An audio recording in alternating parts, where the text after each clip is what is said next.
Hello, my name is Maria Tisichnuk. The focus of my project is on benefit sharing between oil companies and indigenous communities on the North Slope of Alaska. According to the literature, the North Slope of Alaska represents one of the best examples of coexistence of commercial oil development and indigenous subsistence economy. In early 1970s, unique benefit sharing institutions were established to keep money coming from oil in the region. Native corporations were created in the framework of Alaska Native Claim Settlement Act, ANCSA. The North Slope Borough, an indigenous-led regional government with legislative power and authority to tax oil infrastructure, was established. The question arises, do these institutions share oil profits in an equitable way? Can local people participate in decisions related to sharing benefits? We identified several categories of benefit sharing. The first category involves mandated benefits required by legislation, contracts, or regulation. I will provide several examples. ConocoPhillips in 2015 paid $190 million to the North Slope Borough as property tax. Other companies pay significant sums of money as well. In 2016, the North Slope Bureau collected in tax approximately $389 million and spent it on village infrastructure, wages, health, social services, education, and wildlife management. This represents a big sum of money, taking into account that there are nearly 10,000 Inupiat living in the area. Every village gets a share, but citizens still complain that most funds go to the center of Utqiagvik at the expense of smaller villages. Next, I present about Alaska Native Claims Settlement Act benefit sharing arrangements. According to the law, to enhance equity between resource-rich and resource-poor districts of Alaska, regional corporations have to redistribute 70% of monies from natural resource use among all 12 regional corporations and their village corporations, despite the fact that this makes hard to keep corporation profitable. In addition, significant portion of revenue native corporations distribute to their at-large shareholders. In 1971, each Alaskan native became a shareholder of one regional and one village corporation and received 100 shares. Those who were born after 1972 are called afterborns. They can inherit shares or receive them as gifts. However, law allows native corporations to grant shareholder status to afterborns. The Arctic Slope Regional Corporation made a positive decision, and the number of shareholders grew from 3,700 to 13,000 in 2018.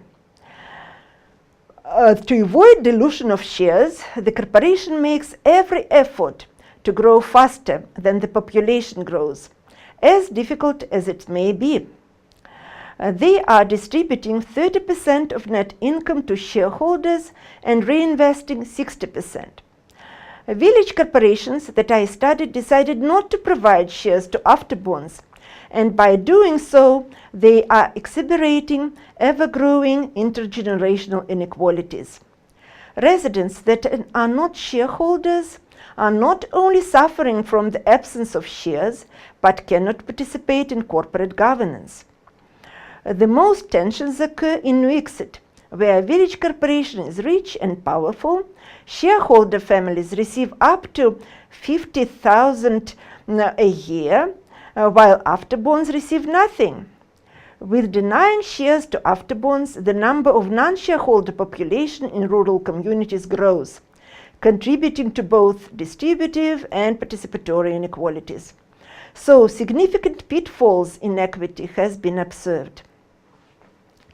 The second category represents private sector negotiated benefits that involve voluntary local indigenous employment quotas, contractual and land use agreements. The land use agreements and contracts are negotiated between transnational oil companies and native corporations. Transnational oil companies are committed to keeping native corporations strong, and native corporations have a strong voice in negotiations. Funds that native corporations earn are shared. They contribute to the shareholders' income. In addition, native corporations negotiate on behalf of all Inupiat measures that secure subsistence hunting and preservation of cultures. Therefore, participatory equity is high in relationships between oil companies and native corporations, yet relatively low with communities in large. The third category is sponsorship. Companies are committed to strategic investment in education, training, and capacity building in indigenous communities. For example, ConocoPhillips invests up to $10 million a year in different kinds of charitable contributions across Alaska.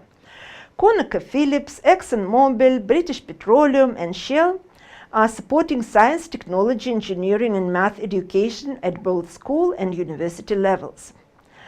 Companies sponsor community events and celebrations. If a community faces urgent needs, for example, there is not enough money for the boat trip or a camp for kids, they phone to the company, ask, and get support. The fourth and last category are trickle-down benefits that automatically come to communities along with development. For example, roads, flow of goods and services. Trickle-down benefits are the highest in places of intense oil development, such as New Exit. However, along with benefits, these communities are experiencing costs. Subsistence hunting is affected. People need to travel far distances to hunt caribou. Industrial landscapes become closer.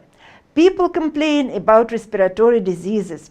Irreversible impacts take place, which undermine benefits.